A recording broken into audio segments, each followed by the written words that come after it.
Anne Thiele is de beoogde nieuwe wethouder van het CDA. De gemeenteraad moet op dinsdag 19 september nog instemmen met haar benoeming. De 26-jarige Venraadje staat te popelen om aan de slag te gaan. Dat sowieso.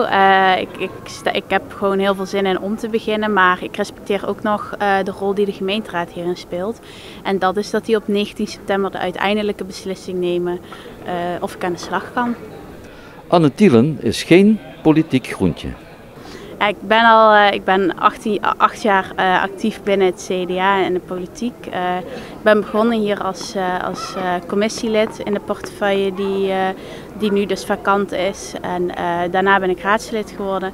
Daarnaast heb ik stage gelopen in de Tweede Kamer en ben ik bestuursadviseur van voorheen dan van Patrick van den Broek, oud-gedeputeerde, nu dijkgraaf en nu van gedeputeerde Hubert Makkes in de provincie Limburg.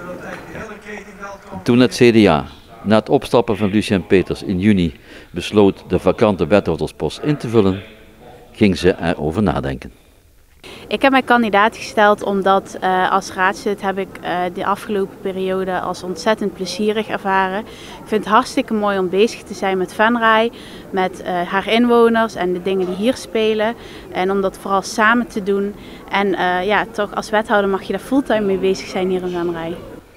Voor de zomer barstte de kritiek los. De 5 oppositiepartijen vinden dat het college met 3 huidige wethouders de rit moet uitzitten tot aan de verkiezingen en de taken van Peters onderling moet verdelen. Ja, nu heeft de oppositie eigenlijk al aangekondigd van we gaan tegenstemmen, wie het ook is, de nieuwe. Wat vind je daarvan? Ja, we moeten het nog maar eens zien op 19 september. Maar nogmaals, ik respecteer ook hun keuze daarin. En uiteindelijk neemt de gemeenteraad een beslissing. En als er tegenstemmen zijn, goed, dan heb ik er in ieder geval om nog een aantal te winnen. Ik bedoel, ik ga sowieso mijn uiterste best doen om in die 7, 8 maanden dan te laten zien dat ik het wel waard ben. Anne Thiele is de tweede jonge wethouder die tijdens deze raadsperiode tussentijds instapt. 2 jaar geleden nam de toen 25-jarige Martijn van der Putten voor D66 het stokje over van Hans Teunissen, die als gedeputeerde vertrok naar Maastricht.